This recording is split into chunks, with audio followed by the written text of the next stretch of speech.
গাছ না কেটে রাস্তা সম্প্রসারণের দাবিতে সোচ্চার স্কুলের কচিকাঁচা থেকে মেদিনীপুর শহরবাসী। তাদের দাবিকে সম্মান জানিয়ে পূর্ত দপ্তরের কাছে গাছ না কাটার আবেদন মেদিনীপুর পুরসভার পুরপ্রধান সৌমেন খানের। মেদিনীপুর শহরের সিপাই বাজার থেকে কেরানিস্ট্রি পর্যন্ত শুরু হয়েছে রাস্তা সম্প্রসার, যার জন্য রাস্তার দুপাশে বেশ কিছু দোকান বাড়ি ভেঙে ফেলেছে পূর্ত বিভাগ। সেই রাস্তা সম্প্রসারণের বাধা হয়ে দাঁড়িয়েছে গির্জা এলাকায় বিদ্যাসাগর শিশু নিকেতনের স্কুলের সামনে থাকা একটি পুরনো বিশালাকার গাছ। সোমবার সেই গাছ কাটার উদ্যোগ নেয় পূর্ত বিভাগ, কিন্তু গাছ না কেটে রাস্তা সম্প্রসারণের দাবি তোলেন স্কুলের ছাত্রছাত্রী, স্কুল কর্তৃপক্ষ থেকে এলাকার মানুষ। সেই আবেদনের সাড়া দিয়ে পূর্ত বিভাগের আধিকারিকের কাছে গাছ না কাটার আবেদন জানিয়েছেন পুরপ্রধান সৌমেন খান। আপাতত সেই গাছ কাটা বন্ধ রেখেছে পূর্ত দপ্তর বলে জানিয়েছেন পুরপ্রধান।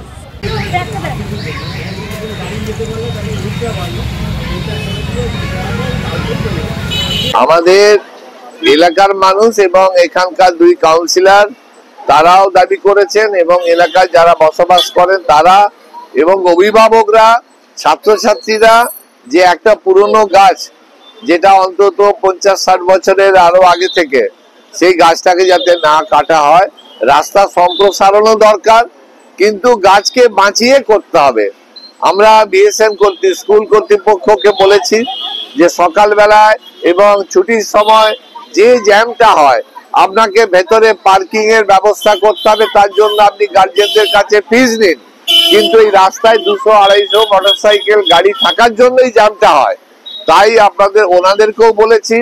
পিডব্লিউডি এক্সিকিউটিভ ইঞ্জিনিয়ার এসেছিলেন, আমরা ওনার সাথে কথা হয়েছে, উনি কথা দিয়েছেন আপাতত এই গাছ কাটা বন্ধ করা হচ্ছে। উনি হায়ার অথরিটিকে জানাবেন, আমরাও ডিএম এর সাথে কথা বলবো, সুপারিনটেন্ডেন্ট ইঞ্জিনিয়ারের সাথে কথা বলবো, গাছটিকে রেখে রাস্তা সম্প্রসারণ হোক।